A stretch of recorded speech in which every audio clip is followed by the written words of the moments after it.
Buenas tardes. Continuamos con la segunda sesión de estas conferencias del ciclo de los límites de la física fundamental. Pues voy a hacer una pequeñísima introducción a Karl. Karl Steiner es uno de nuestros compañeros que lleva ya bastantes años en nuestro instituto y él ha trabajado en bastantes temas, ¿no? De teoría de cuerdas, holografía. ¿Se oye? No, no se oye. Bueno, decía que Karl es un compañero, por cierto, él es austriaco, ¿verdad? Pero bueno, ya está totalmente integrado en nuestro instituto y ha trabajado en muchos campos, muchos temas, y bueno, yo creo que hoy nos va a hacer una introducción muy bonita sobre el líquido perfecto al comienzo del universo.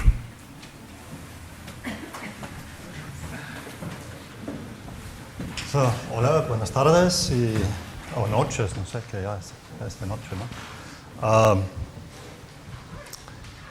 Y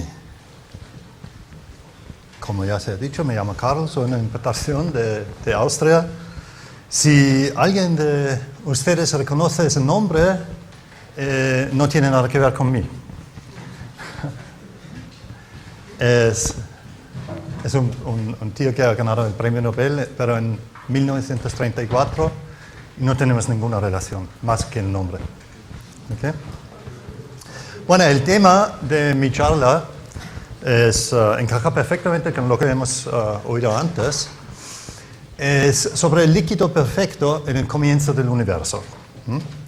Y el plan de la charla es esa, que voy a empezar con una breve historia del universo, donde va a reaparecer el Big Bang. Pero vamos a ir un poquito más lejos en tiempo, pero no demasiado. Y lo que vamos a encontrar es el llamado plasma de quarks y gluones. Y voy a intentar explicar un poquito lo que se entiende debajo de ese concepto. Y vamos a discutir cómo se puede crear en el laboratorio. Y luego tenemos que hablar sobre una de sus propiedades más distintas, características, que es la viscosidad. Eso es una cosa muy... Todos sabemos lo que es viscosidad, pero eso de la viscosidad del plasma de quarks y gluones es muy especial y bueno, tenemos que entender un poquito lo que significa, lo que es. Y a mí me hubiera gustado también traerme aquí medio litro de plasma de quarks y gluones, 1 litro o algo así, pero como vamos a aprender no es posible. ¿Okay? Entonces, en vez de plasma de quarks y gluones, me he traído un paquete de maicena y una botella de ketchup. Y vamos a ver lo que tiene que ver eso con el plasma de quarks y gluones y con el tema de esa charla. ¿Okay? Y bueno, el último punto va a ser quizá cómo encaja la teoría, quizá la teoría más especulativa que tenemos en la física teórica, la teoría de cuerdas, con todo ese tema, sobre todo con la viscosidad y el plasma de quarks y gluones. Ok. Bueno, empezamos con nuestra breve historia del universo. Eso es un dibujo que quiere representar un poquito la historia del universo. Aquí eso es el tiempo, es mucho tiempo, 13 o 14 billones de años. ¿Okay? Como hemos oído en la charla anterior, aquí hay un Big Bang, una singularidad que todavía no sabemos muy bien lo que realmente debería ser. Y si avanzamos el tiempo, no demasiado mucho, primero algunos, ni milisegundos, tenemos aquí esa estación de inflación donde el universo crece exponencialmente y luego toda esa energía se convierte en partículas. Las partículas se convierten en núcleos, en átomos, luego se forma estructura, las galaxias, y aquí estamos hoy. ¿Okay? Y como hemos oído en la charla anterior, hoy en día vemos atrás en el tiempo, y lo que vemos realmente son esos fotones de los microondas cósmicos, el fondo, y lo que vemos en ese dibujo es aquí, ese tiempo, que son 380.000 años después del Big Bang, y los fotones del fondo de microondas, lo que vemos, vienen de aquí. ¿Okay? Nosotros vamos a regresar un poquito más allá, y la temperatura, ya hemos oído eso de la temperatura, los fotones que vienen desde ese punto a nosotros aquí, tienen una temperatura de menos 270 grados Celsius. Es muy frío, pero no es el cero absoluto. Y por ese efecto del redshift que hemos oído antes, la temperatura con que se han emitido fueron unos fueron quizá unos 3.000 grados. ¿Okay? Antes de ese tiempo, los fotones no pueden desacoplarse de la materia, se quedan confinados con la materia. Pero nosotros queremos incluso regresar un poquito más en el tiempo y queremos ir a ese tiempo. Y a esa temperatura, si regresamos a ese tiempo, que es un microsegundo después del Big Bang, la temperatura no son 3.000 grados o menos 200, ya son 1 billón de grados. Y en esa temperatura ocurre algo nuevo. Y el estado de la materia es un estado nuevo, un estado que se llama el plasma de quarks y gluones, y como vamos a aprender, es un líquido. Y eso es donde estamos en esa charla. O mejor dicho, ¿cuándo estamos en esa charla? Porque eso es un tiempo. Un microsegundo después del Big Bang. Ok, para entender un poquito mejor lo que es el plasma de quarks y gluones, tenemos que entender un poquito la estructura de la materia. Okay. Todos sabemos que toda la materia que vemos está hecha de átomos, y en los átomos tienes los electrones que ocupan algunas órbitas alrededor del núcleo del átomo. Los electrones lo podemos olvidar para esa charla, no nos importa. ¿Okay? Lo que importa es el núcleo. El núcleo del átomo está hecho de otras partículas que se llaman protones y neutrones. Pero aquí no se acaba. Los protones y neutrones no son partículas fundamentales, pero también están constituidos por otras partículas más fundamentales que se llaman los famosos quarks. Esos quarks típicamente siempre vienen en 3 especies con 3 propiedades diferentes, y algún físico teórico que ha tenido mucho humor lo ha llamado rojo, azul y verde. No son colores reales, simplemente son nombres para estas 3 propiedades que cada quark puede tener. ¿Okay? Entonces, ese es el mundo donde vamos a vivir ahora, el mundo de los quarks y de los gluones, porque los quarks solo no forman un protón y un neutrón, también hay fuerzas entre los quarks, y esas fuerzas, las partículas que corresponden a esas fuerzas, se llaman gluones. De la palabra inglesa glue, pegamento. ¿Los pegamentones? Vale. Ok. Aquí es un esquema de todas las constituentes de la materia que conocemos ahora mismo. Se dividen en los quarks, los leptones. Los leptones son partículas como los electrones y los neutrinos, que también había charlas en ese ciclo sobre los neutrinos. Los quarks, que nos proporcionan, especialmente los 2 más ligeros, up and down, nos proporcionan toda la materia que vemos aquí, los protones, los neutrones, y las partículas de la fuerza, el fotón, que es la fuerza electromagnética, ¿okay? Que estamos usando mucho aquí. La fuerza electrodébil o débil, la fuerza nuclear débil y sus partículas, el bosón de Z y los bosones de W, y los gluones, que juntos con con estos quarks forman los núcleos y los protones y neutrones de toda la materia que nos concierne diaria. También claramente hay el bosón de Higgs y la ruptura espontánea y todo ese rollo que quizá alguien ya lo ha oído. Eso tampoco va a jugar un gran papel. Para nosotros lo que nos interesa más son esos, los gluones y los quarks, sobre todo esos ligeros. La materia normal es toda esa materia, todos nosotros, pero en un nuevo estado, no en el estado ese que son los átomos y los núcleos.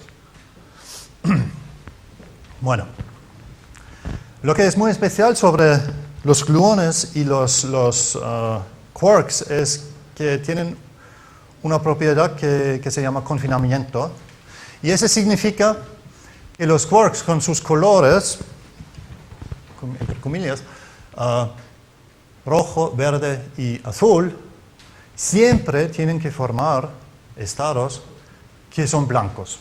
¿Okay? Blanco significa que siempre tiene que haber un rojo, un verde y un azul. Si mezclamos rojo, verde y azul, según la teoría de los colores, lo que conseguimos es blanco. Yo personalmente nunca lo he conseguido con los acuareles, pero eso es quizás. ¿Okay? Lo que significa es que la fuerza que ve solamente el color, que son los gluones, no actúa fuera de estas. Todo está confinado aquí. Todos los gluones no salen de ese protón.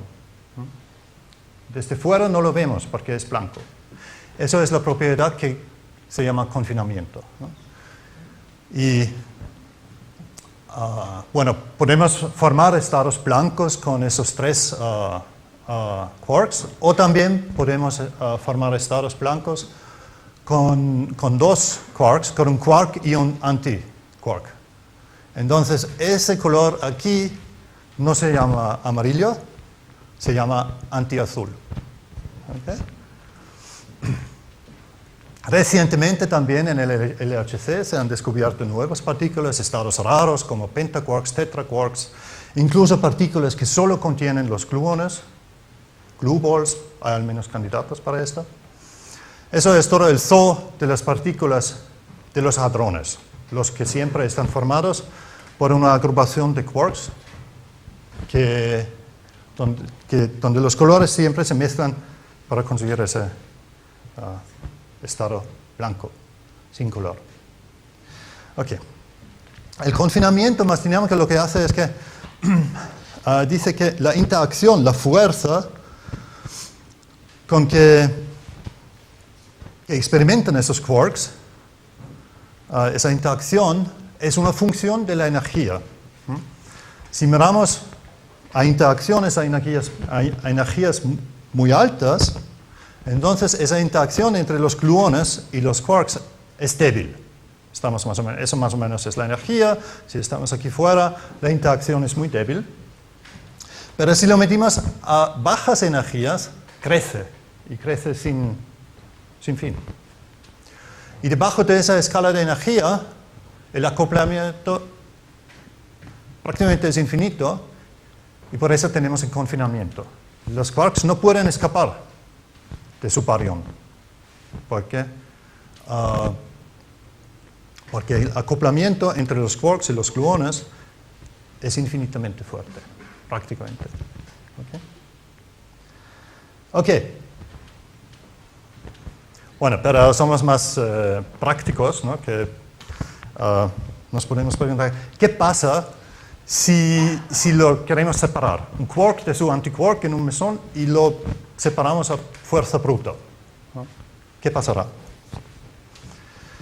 Pues va a ser que no podemos separarlo. Lo que pasa es, metemos más y más energía, ¿no? Para separar esos quark y antiquark. Y lo que pasa es lo siguiente. Metemos energía, ¡pum! Metemos energía, ¡pum! Espontáneamente, del vacío creamos nuevos quarks y antiquarks. Y es energéticamente mejor crear nuevas partículas que separar el quark de su antiquark. Entonces podemos meter la energía a lo que queremos, nunca vamos a conseguir un quark isolado aquí. Eso es el confinamiento. ¿Okay? Bueno, Pero los físicos teóricos son más listos que eso. Se preguntan, vale, ¿cuál es la energía donde ocurre eso? Pues esa energía corresponde a una temperatura de 1 billón de grados. ¿Okay? 1 billón de grados. Entonces, ¿qué pasa si cogemos nuestros protones, neutrones, mesones? No les queremos separar de fuerza bruta, pero hacemos algo un pelín más listo, les calentamos en un horno a 1 billón de grados. Entonces lo que pasa es que vamos a crear un montón de quarks, antiquarks, se van a anihilar, etcétera, etcétera, y vamos a crear un medio muy denso, poblado de quarks y antiquarks, así denso que estos quarks y antiquarks ya no saben si pertenecen a un baryon, a un meson, o al baryon al lado, o 2 lados más allá. No pueden decidir, no saben. Entonces hemos creado un estado nuevo, que ya no se puede clasificar como los hadrones, los baryones y los mesones, pero es un estado nuevo que se llama el plasma de quarks y gluones. Las quarks no están realmente libres, pero dentro de ese plasma no saben dónde pertenecer, no saben a ese baryon, al otro baryon. Pero eso es una buena teoría hasta ahora, ¿no? Bonito. Pero hay un problemita práctico. La cerilla no será suficiente. Okay. 1 millón de grados, 1 billón de grados, un poquito. Entonces, ¿cómo construimos un horno que nos calienta la materia a 1 billón de grados? Pues el típico horno de la casa donde nos hacemos la pizza, no. 300 grados, a lo mejor. Un poquito más quizá con la pirólisis, pero no. El Sol, bueno, ya vamos en la dirección. La superficie del Sol no nos vale, o sea, 5.000 grados, eso. Nuestros quarks y gluones ni se quitan el jersey. El centro del Sol tampoco, 15 millones. Vamos en la dirección correcta, pero 15 millones todavía no, nada. Incluso más.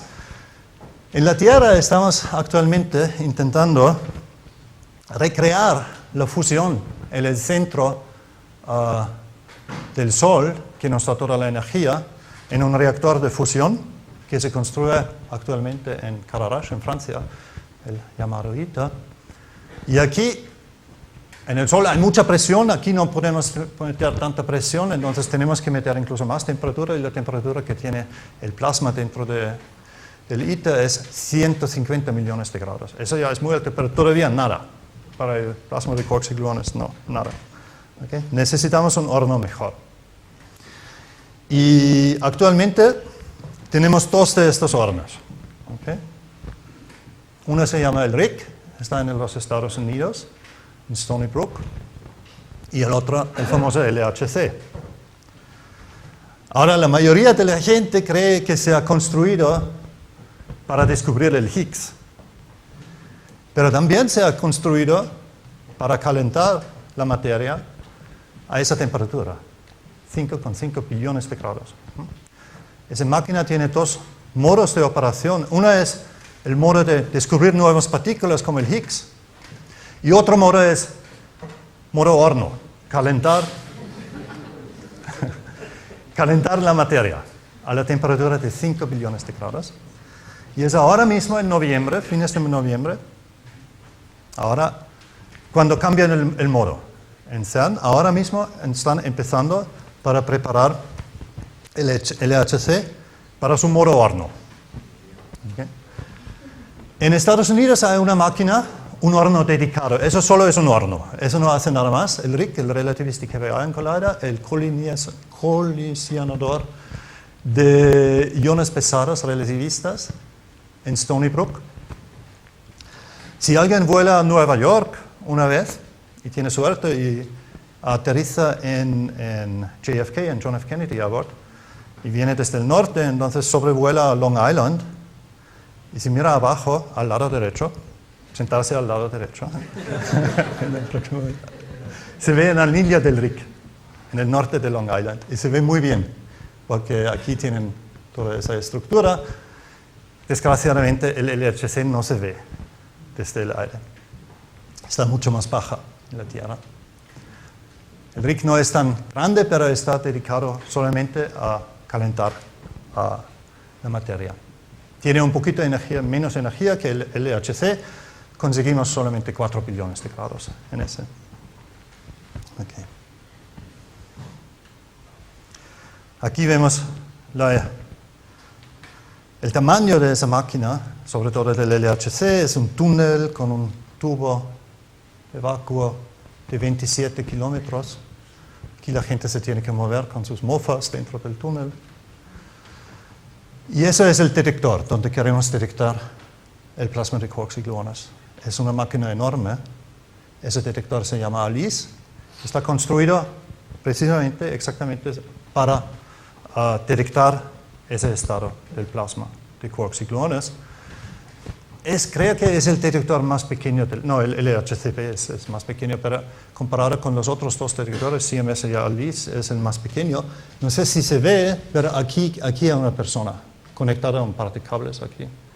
Se ve el tamaño enorme de esas instalaciones. Ok, aquí tenemos un pequeño vídeo que viene directamente del RHIC, del Relativistic Heavy Collider, donde explica un poquito lo que hace. Empezamos aquí con los átomos, les quitamos todos los electrones, los aceleramos primero, en varios aceleradores que son más viejos, más pequeños, y aquí, eso es el RHIC, separamos en dos, y luego lo que hacemos es lo colisionamos con una energía enorme, y una velocidad enorme. Aquí tenemos los quarks, los gluones, boom, aquí la colisión, y aquí en medio esperamos que se crea ese nuevo estado de materia, el plasma de quarks y gluones. Se expande, y las propiedades de esa expansión son muy, muy específicas, y las vamos a tener que estudiar un poquito más, porque las propiedades de esa expansión nos pueden decir si hemos creado un gas, si hemos creado, ¿no?, un líquido, o simplemente trocitos de átomos. ¿Okay? Aquí otra vez se ve la diferencia, lo vamos a estudiar más y explicar más entre lo que pasa si se forma un gas o si se forma un líquido.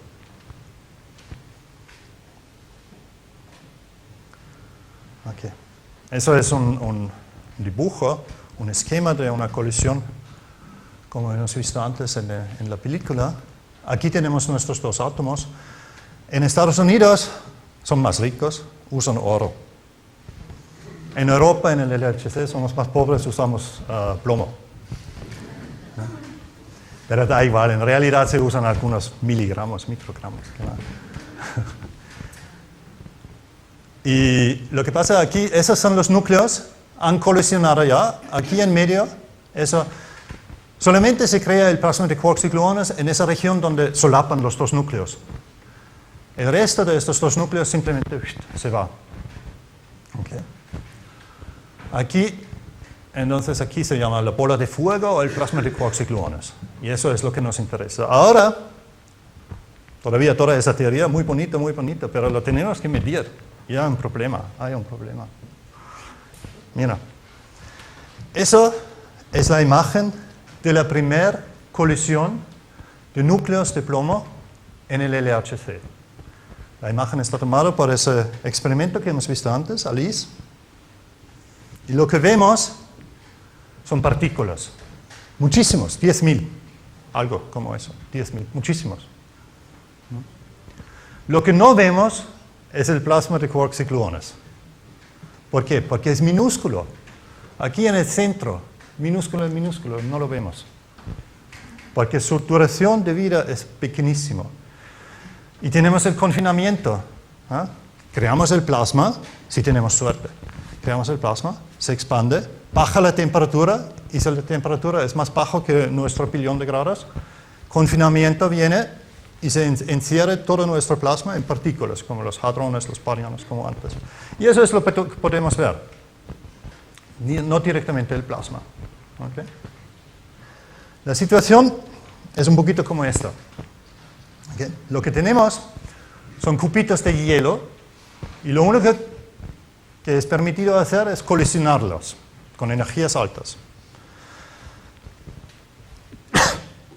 Y eso hacemos a temperaturas muy bajas, bajo cero. ¿Okay?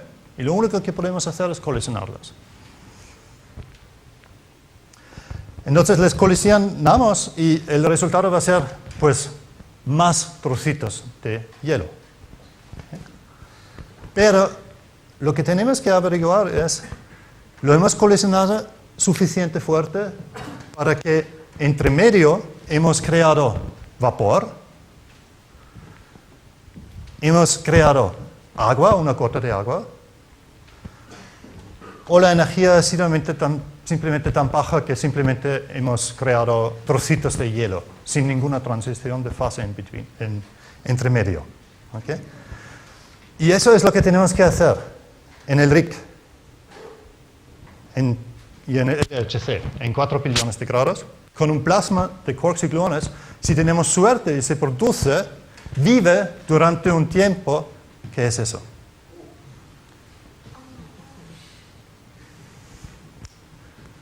Eso es, no sé, no es milésimo, no sé, no tengo palabras. 23 ceros, ¿okay? Esa es la duración. Y la extensión es esa, en centímetros, pequeñísima. ¿Okay?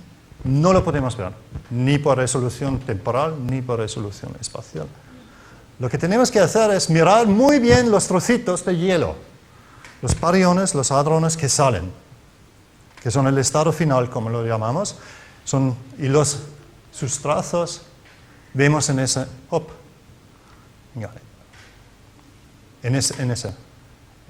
Eso tenemos que analizar y mirar si podemos averiguar si entre medio aquí en el centro, por esa duración pequeñísima, en ese espacio pequeñísimo, se ha creado un nuevo estado de materia.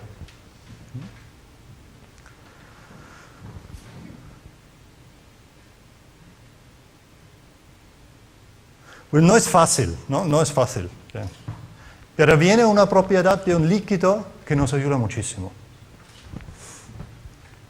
Y esa propiedad ¿okay? Es la propiedad que es prácticamente la propiedad lo que define un líquido, que es la viscosidad. Todos más o menos sabemos lo que es la viscosidad. El agua es líquido, tiene una cierta resistencia a que quiere fluir, eso es la viscosidad. Aquí lo tengo definido un poquito más matemático. Lo que nos imaginamos aquí es que aplicamos una fuerza aquí a una capa de líquido, eso es lo azul o turquesa, eso es el líquido.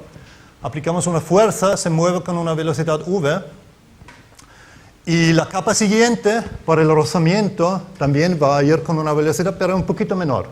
¿Okay? Y si bajamos aquí las capas, la velocidad va a ser menor, hasta que es cero aquí.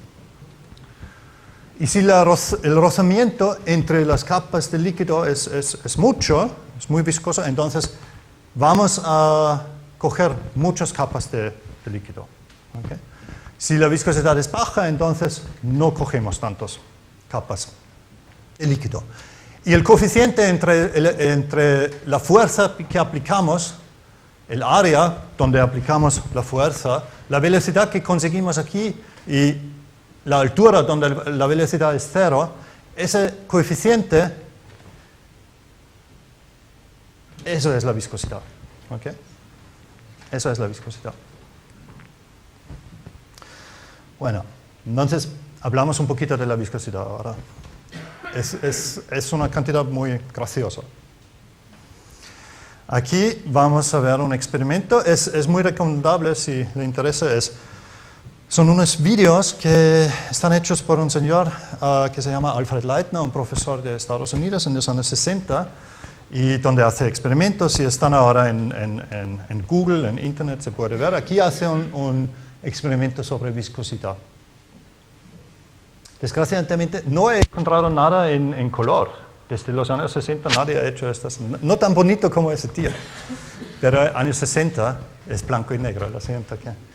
Pero aquí vemos muy bien, aquí tiene su líquido, es glicerina en ese ejemplo, y simplemente lo deja fluir debajo de la influencia de la gravedad.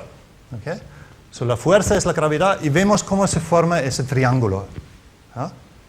Eso es muy viscoso, pues ese triángulo es muy largo. ¿Ah?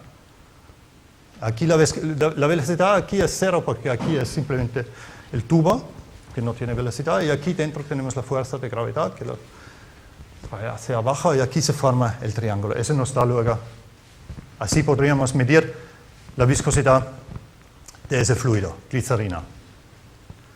Pues ya se puede averiguar que eso con el plasma de quarks o gluones no será posible. ¿No? Tenemos que ser más listos que eso. Otro experimento sobre viscosidad que me parece muy gracioso es la viscosidad de la brea. Okay.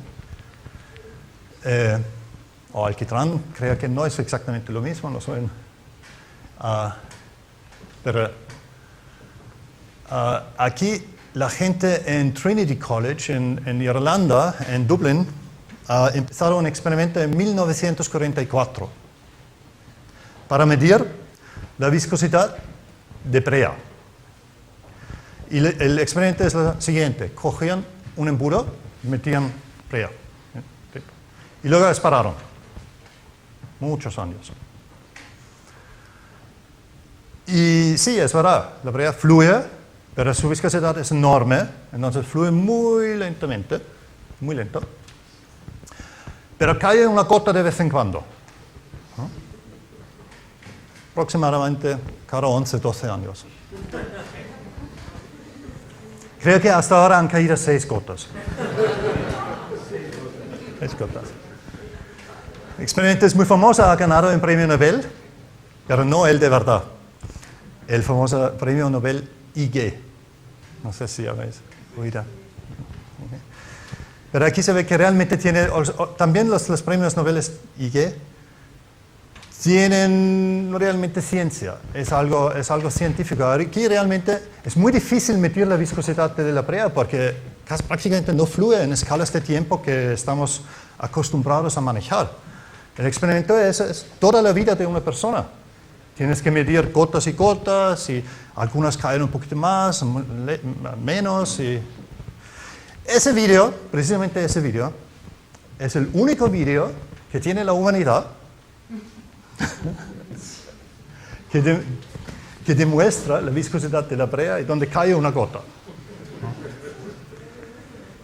Ahora, es muy fácil ahora en día hacer un vídeo, pero lo que pasa es, eso es de 2013, entonces cada 12, 13 años, el 2000, 2001 también habrá caído una gota.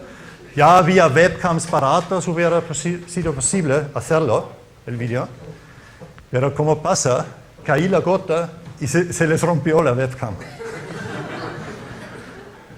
Tenía que esperar 12 años. Okay. Ok, aquí, el gran momento, cae la gota. Miren el reloj, cómo corre. Tarda 11 días para... Mira, aquí.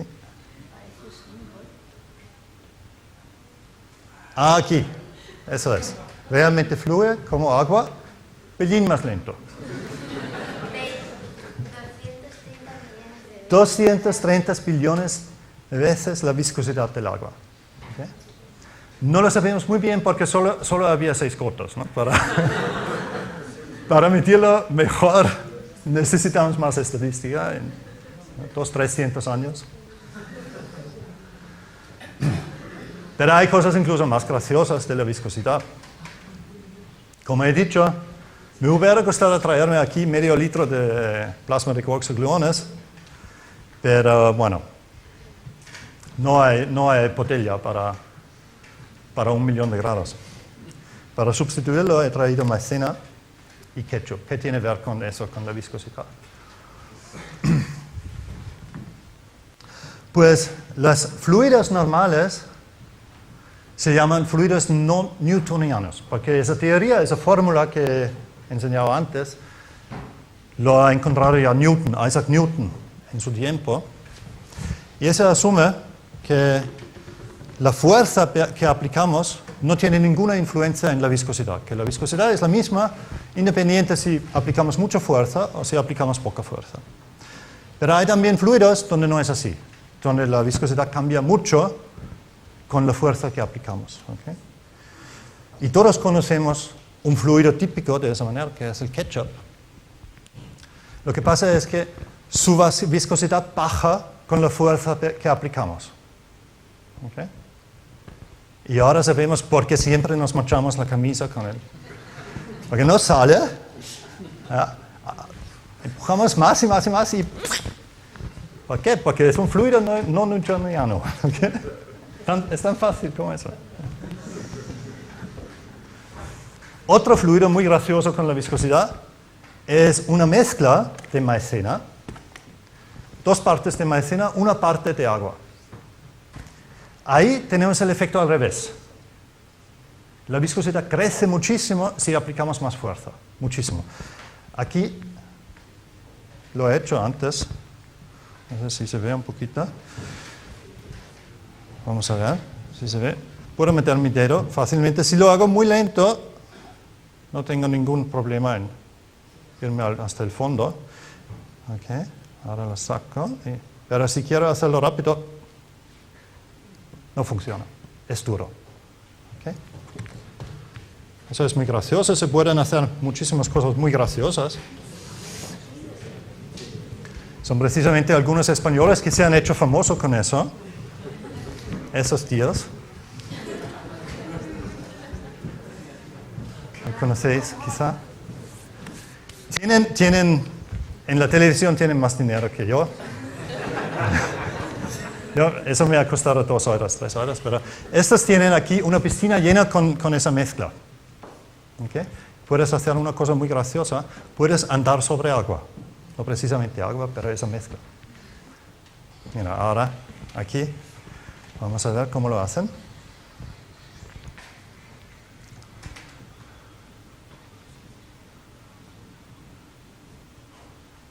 Uno, 2, 3, venga, atrévete. Tiene miedo.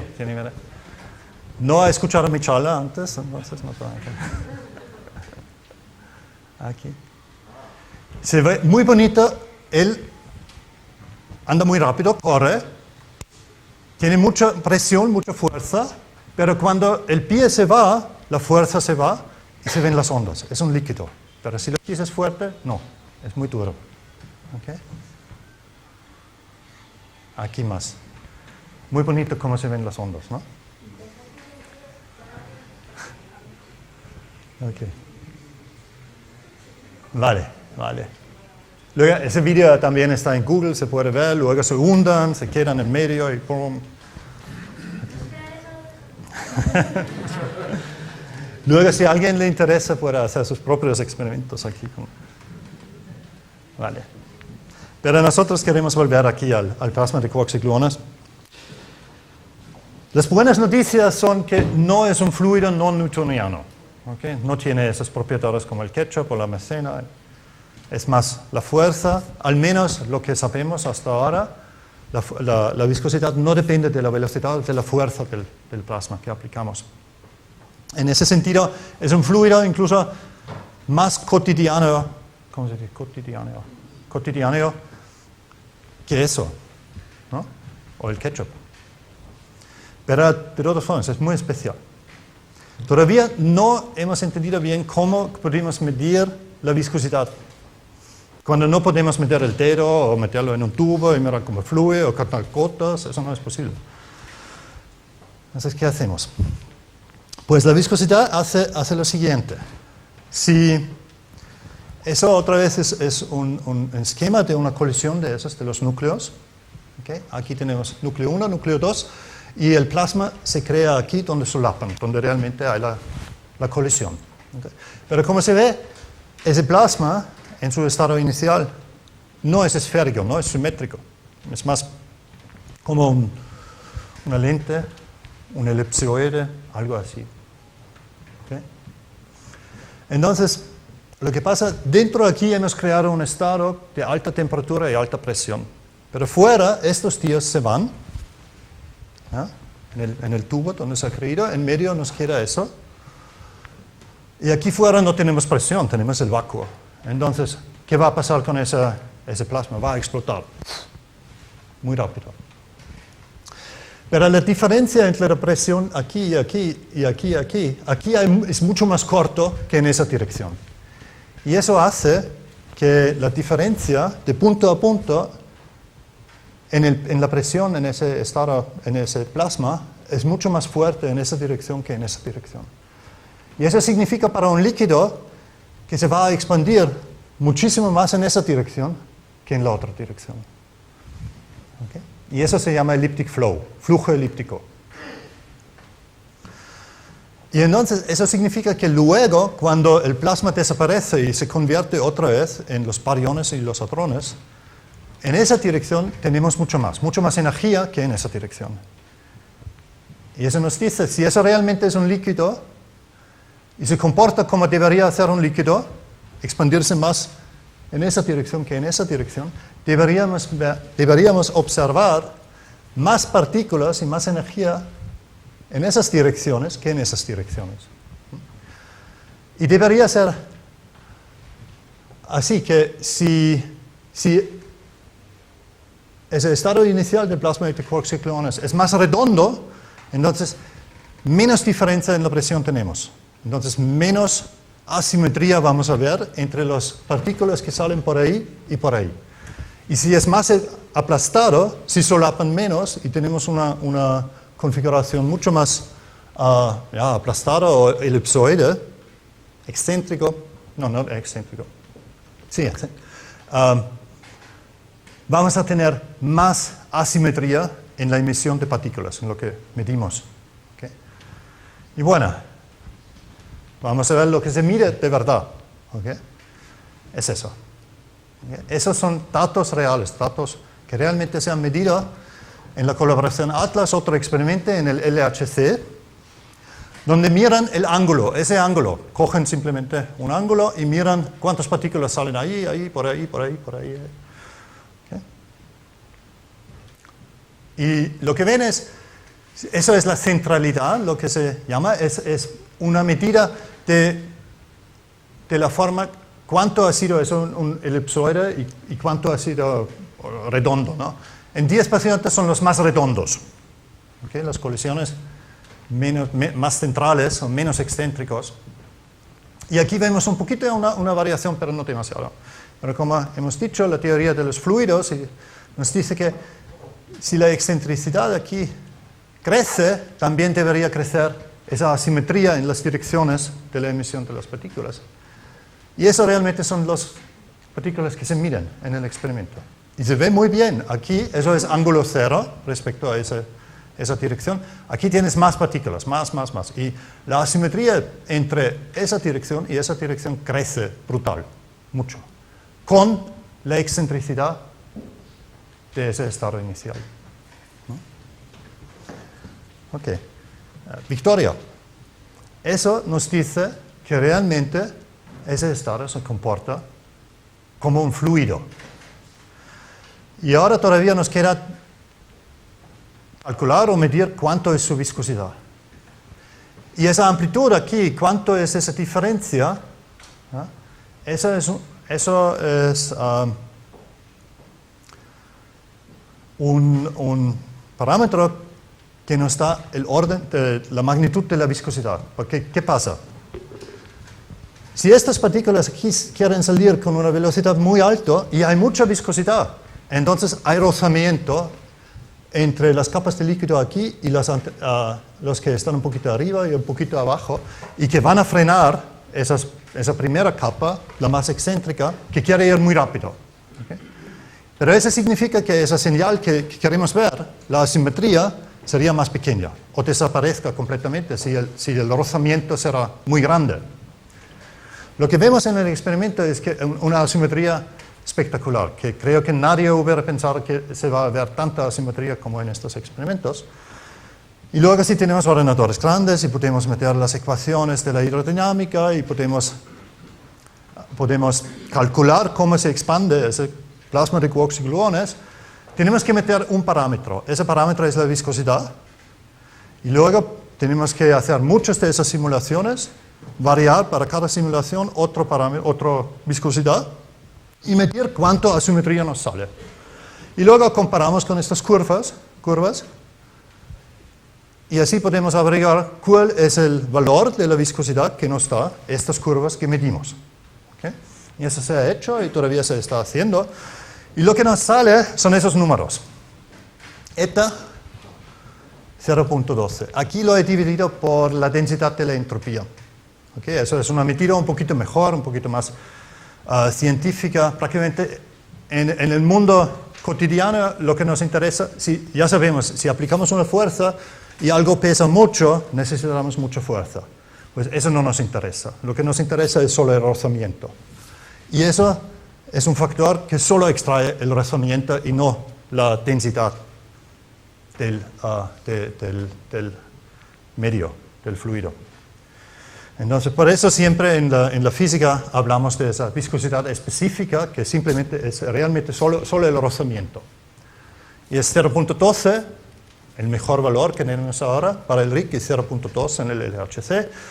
Todas esas medidas todavía van a cambiar un poquito, pero lo que se puede ver es muy, muy baja, porque es muy baja si lo comparamos con cualquier otro líquido que tenemos. Primero, no es un gas tiene una viscosidad específica muchísimo más alta, órdenes de magnitudes. Tiene que ser un líquido, ya lo sabemos.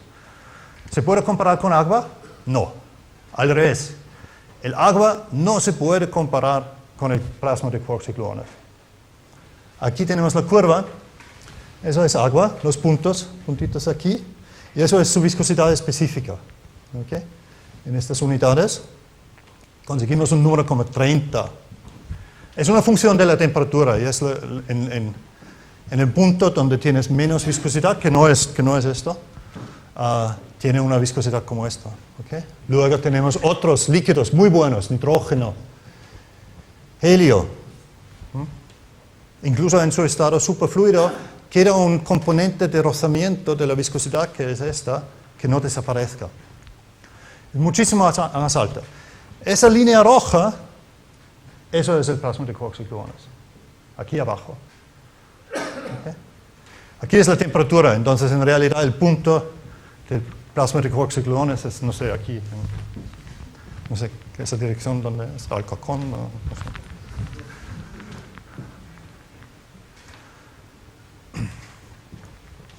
El plasma de quarks y gluones, por lo tanto, es el líquido más perfecto, menos viscoso, con menos rozamiento que hemos observado en la naturaleza. ¿Okay? Y el problema es un descubrimiento que se ha hecho quizá hace unos 10 años, sobre todo en el RIC, ahora se ha comprobado en el LHC. Y para los físicos teóricos como yo, es un reto explicarlo. Explicar para un físico teórico significa que lo tenemos que calcular, ¿okay? Con alguna manera, alguna manera de calcularlo. ¿Cómo hacemos? Pero es muy difícil porque, como he explicado, la interacción es muy fuerte. Y normalmente donde podemos calcular es cuando la interacción es débil. Cuando un quark va y de vez en cuando sale un gluón, luego absorbe un gluón, pero aquí no es así, es muy fuerte la interacción. Y aquí entra teoría de cuerdas. Teoría de cuerdas en su realización como dualidad, lo que se llama dualidad ADS-CFT. Voy a intentar explicar muy brevemente lo que significa. Teoría de cuerdas es la hipótesis que las partículas elementales no son partículas, puntos, pero objetos unidimensionales. Pero lo que nos interesa aquí ahora, y que todas las partículas elementales son diferentes estados de vibración de esa cuerda, pero lo que nos interesa aquí es un poquito diferente. Metemos las mismas cuerdas, pero en un espacio especial, un espacio que se llama espacio anti de Sitter. Y se aplica lo que se llama el principio holigráfico, que dice que lo que nos interesa realmente es la teoría de quarks y gluones. Y esa teoría vive aquí, en la frontera de ese espacio, pero ese espacio tiene otra dimensión, una dimensión más, donde viven las cuerdas. ¿Okay? Y hay una proyección, todo es muy bien formulado matemáticamente, que nos permite calcular las ecuaciones, o resolver las ecuaciones de las cuerdas en ese espacio antidesito y proyectarlo en la frontera, donde la teoría se comporta como una teoría de quarks y gluones. ¿Okay? Eso es un resumen de esa dualidad. En realidad no es precisamente la teoría que queremos, esa teoría de los colores de QCD, de Quantum Chromodynamics, es otra teoría que tiene más gluones, tiene más quarks con diferentes spin, etc. Desgraciadamente, para la teoría que realmente queremos, no podemos hacer eso. Pero bueno, somos físicos teóricos, entonces... aquí. Aquí eso es otra representación. Lo que necesito también es la temperatura, 1 billón de grados. Entonces, ¿cómo hago la temperatura? Pues el señor Hawking me ha dicho que temperatura en gravitación significa un agujero negro. Un agujero negro no es tan negro porque alrededor del horizonte se pueden crear espontáneamente pares de partículas y antipartículas, y si uno de los dos cae en el agujero negro, el otro escapa, y lo veo como radiación de una temperatura.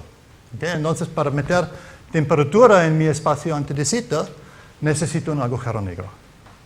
¿Y dónde está el fluido? Pues lo creen o no, pero el horizonte, el famoso horizonte, el agujero negro, se comporta como un fluido, como un líquido. Si lo perturbo un poquito, hace ondas, como agua. Y tiene una viscosidad. Y entonces, mediante esa teoría de cuerdas, podemos calcular la viscosidad de ese agujero negro en el espacio antidesito y reinterpretarlo como la viscosidad de una teoría que contiene quarks y gluones, otras partículas también, a muy altas temperaturas, y compararlo con lo que sale en el experimento.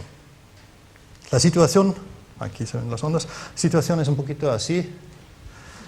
Los físicos ven un objeto en la naturaleza que es complicado, pero vienen nuestros amigos, los experimentales, hacen experimentos, por ejemplo, colisionar ese objeto a altas energías con un camión de 40 toneladas, algo así. En esas circunstancias no importa si es los detalles de ese objeto, vienen los teóricos y dicen, bueno, asumimos que es una esfera. ¿Okay? Y lo mismo hacemos con el plasma de quarks y gluones. Lo que queremos realmente calcular es eso, no podemos. Pero hacemos lo siguiente, nos inventamos nuestra esfera, y nuestra esfera en ese caso es teoría de cuerdas. Y calculamos en teoría de cuerdas la viscosidad del agujero negro en ese espacio horario antidesito, y a ver lo que nos sale. ¿Okay? Y nos sale ese número, 0.08, 1 dividido por 4pi. Y es muy cerca a lo que medimos. Es posible incluso que realmente en el RIC podría ser más cerca incluso de lo que he dicho antes. Es hasta ahora el único cálculo que es capaz de reproducir un número que es cerca o igual a lo que medimos. Así, teoría de cuerdas muchas veces se ha criticado también, pero aquí realmente es muy útil. La única teoría que nos permite entender ese estado de forma teórica.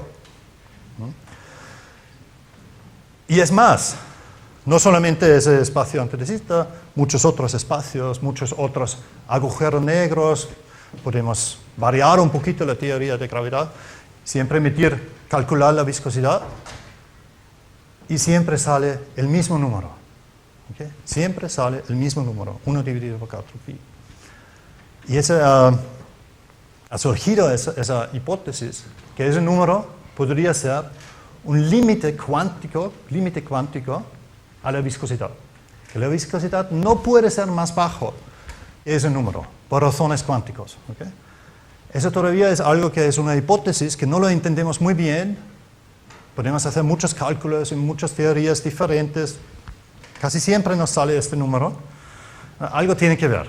¿Okay? Y ese es un desarrollo teórico el primer paso ha sido el experimento en el RIC, luego en el LHC, luego los cálculos en teoría de cuerdas, que siempre han dado el mismo número y han dado raíz a esa hipótesis que eso es un límite cuántico a la viscosidad.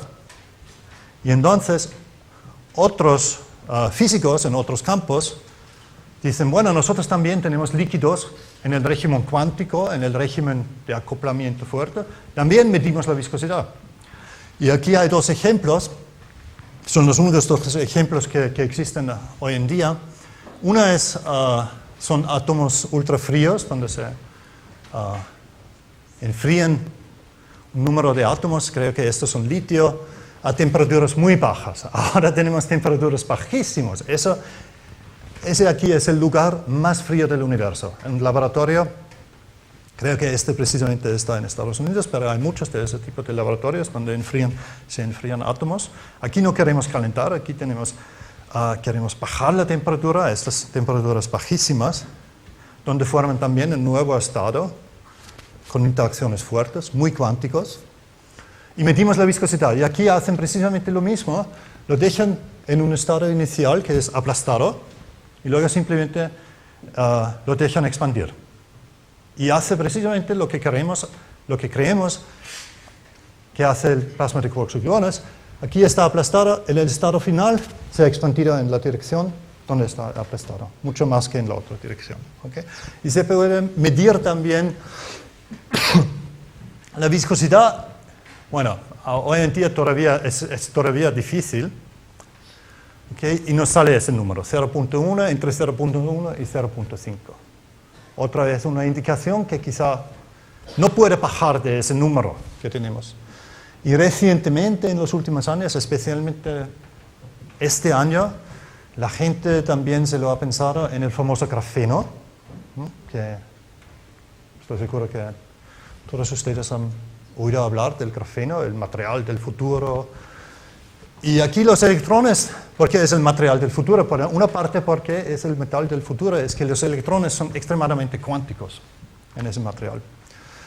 Y también pueden ser un líquido cuántico, formar un líquido cuántico en acoplamiento fuerte.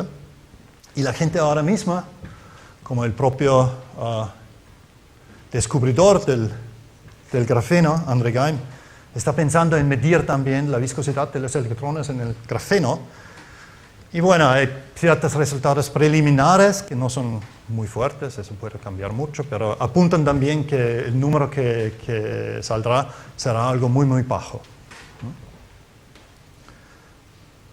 Okay.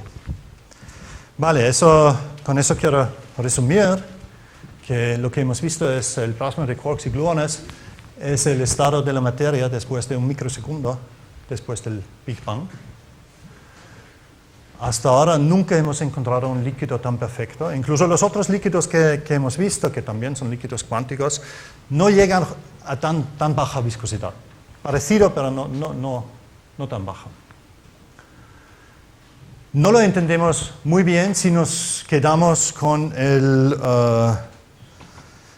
las herramientas tradicionales de los físicos teóricos, que están muy bien probadas. Teoría de campos, teoría cuántica de campos. Para entender eso, tenemos que ir a teoría de cuerdas, sorprendentemente. Sorprendentemente, aquí necesitamos teoría de cuerdas para entenderlo. Teoría de cuerdas, incluso en una dimensión más, ¿okay? En 5 dimensiones. Y de todo ese desarrollo ha surgido esa idea que habrá quizá un límite cuántico a la viscosidad. Eso es algo que no se hubiera pensado antes, porque todos esos líquidos, el agua, el ketchup, aunque es raro, no es cuántico, es simplemente raro. Pero aquí, ahora, tenemos esa idea que quizá hay un límite cuántico. Por eso, hoy en día, pensar sobre propiedades de líquidos tan cotidianos como la viscosidad es realmente en la frontera, en los límites de la física fundamental.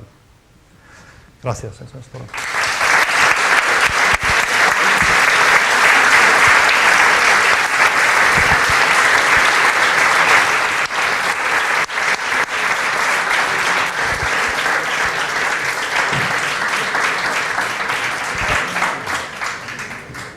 Muchas gracias, Carl, por esta estupenda conferencia. parte experimental incluida. Y ahora abrimos el turno de preguntas. Sí.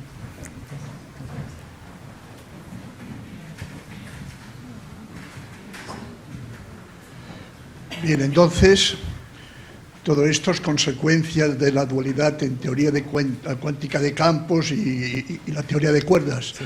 Pero esto es resultado de Maldacena, por decirlo así. ¿Perdón? Que es resultado del físico Maldacena. Que sí, el origen. Hizo, digamos, el origen. Construyó esta dualidad. Sí, Maldacena ha construido esa dualidad. Pero la idea de calcular la viscosidad como las fluctuaciones del horizonte del agujero negro, eso han sido otra gente. Ha sido Koftunson, Starinets. Es consecuencia de esa dualidad, es una aplicación de esa dualidad, ¿no?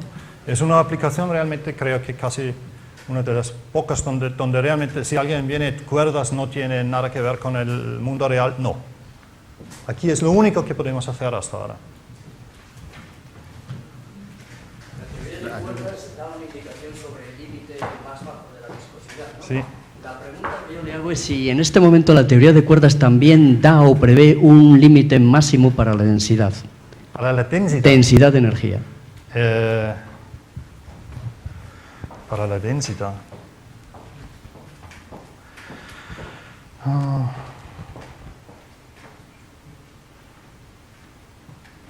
Por ejemplo, si estuviésemos en un entorno en la fase de Planck, masa de Planck, densidad de Planck, etcétera, etcétera, Yeah. La densidad de Planck tendría más o menos algo que ver con un límite máximo de la densidad. ¿Hay un límite máximo de densidad que se prevea desde las ecuaciones de la teoría de cuerdas?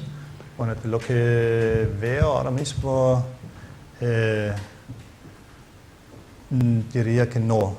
Luego, aquí entramos otra vez ya en ese tiempo anterior, en el tiempo del Big Bang.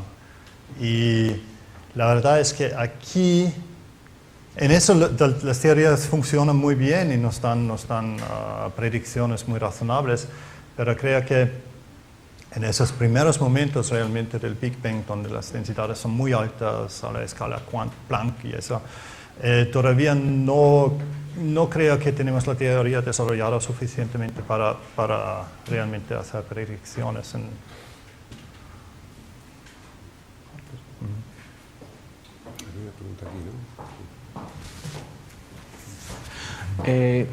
La densidad obtenida en el HCl y en el de Estados Unidos me sorprendió que era bastante diferente, ¿no? ¿Ustedes esperaban que debería ser? ¿Los colisionadores? Sí. Esa. Espera, aquí. ¿Dónde lo tengo? Más allá. No, Aquí. Sí, no, pero la densidad que se midió en cada uno de ellos. Sí.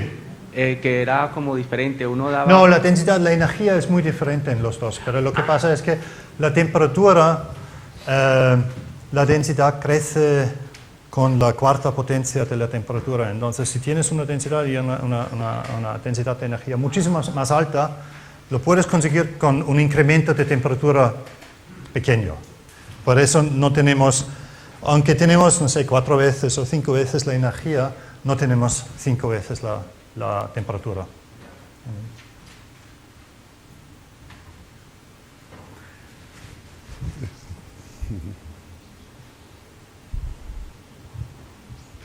Bueno, mi pregunta no es tan profesional como la atrás, pero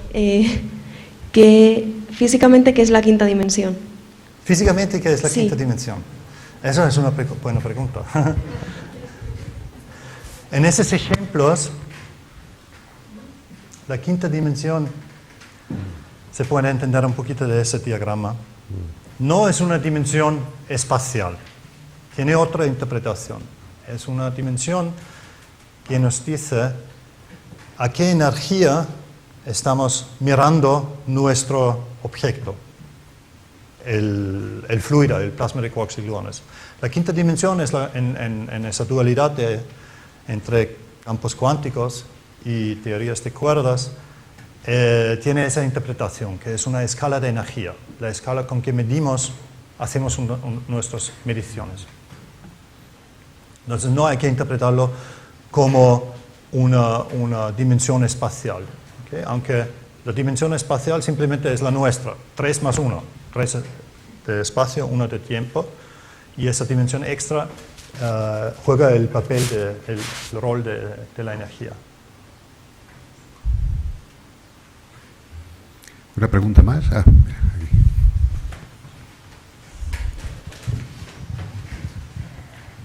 Muchas gracias, profesor. Es una cosa que me acaba de surgir ahora mismo con esto. Entonces, en colación a lo que ha dicho la compañera, lo que estamos hablando es que la teoría de cuerdas, digamos, de las variedades que tiene, habla de 10 dimensiones y de 11 dimensiones. Las diferentes, la heterótica, la 2B, etcétera, tienen diferentes, que es lo que se dice, luego trata de unificar la teoría M, como si fueran deditos de una mano y estamos viendo solo los dedos y no sabemos el conjunto que hay detrás.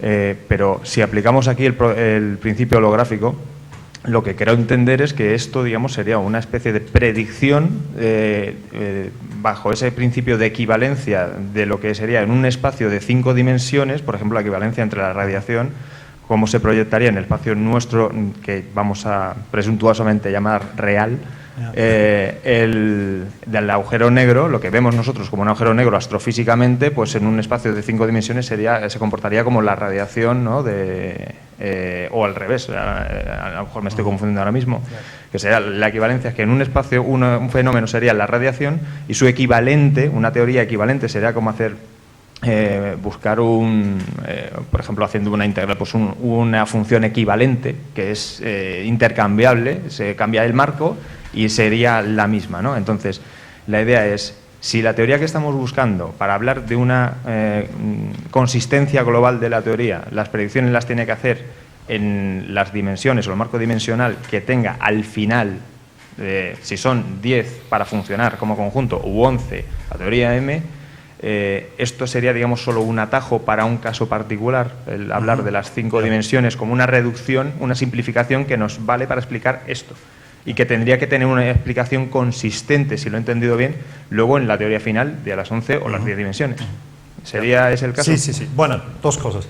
La primera es, realmente es un poquito más que 5 dimensiones, para que, como has dicho, para que los cuerdas puedan realmente, las ecuaciones de la teoría de cuerdas sean consistentes, necesitamos 10 dimensiones. Entonces, los 5 de aquí no son suficientes, también necesitamos aquí un espacio interno, que es una esfera de 5 dimensiones, y esa esfera codifica un poquito las simetrías que tiene nuestra teoría, la teoría de campos dual. ¿Okay? Entonces, las cuerdas siempre en 10 dimensiones. Ok, lo primero. Lo segundo es, sí, lo que he contado es una dirección de esa dualidad ADS-CFT, donde cogemos la teoría de cuerdas y lo reinterpretamos como una teoría de campos. Y eso ha dado a ese resultado. Pero claramente lo que queríamos, nos gusta, el problema no es tanto el teoría de campos, porque teoría de campos en cierto modo lo entendemos, ¿okay? En cierto modo. Lo que nos interesa quizá un poquito más es la teoría dual. Es una teoría de gravedad, contiene agujeros negros. La pregunta es, ¿podemos aprender también algo en la otra dirección? Y eso sí, es un campo muy grande, y hay muchos intentos de entenderlo mejor, pero aquí no hay palabra final, ¿no? La teoría, lo óptimo sería entender todo eso en detalle, mucho más en detalle que lo que se entiende ahora, y entender cuál es la teoría de campos dual que corresponde a un agujero negro, aquí astrofísico, por ejemplo. ¿Cómo podemos entender eso? Y aquí todavía estamos muy lejos de entenderlo. Bueno, vamos a poner punto final a la charla, agradeciendo a Carl la conferencia.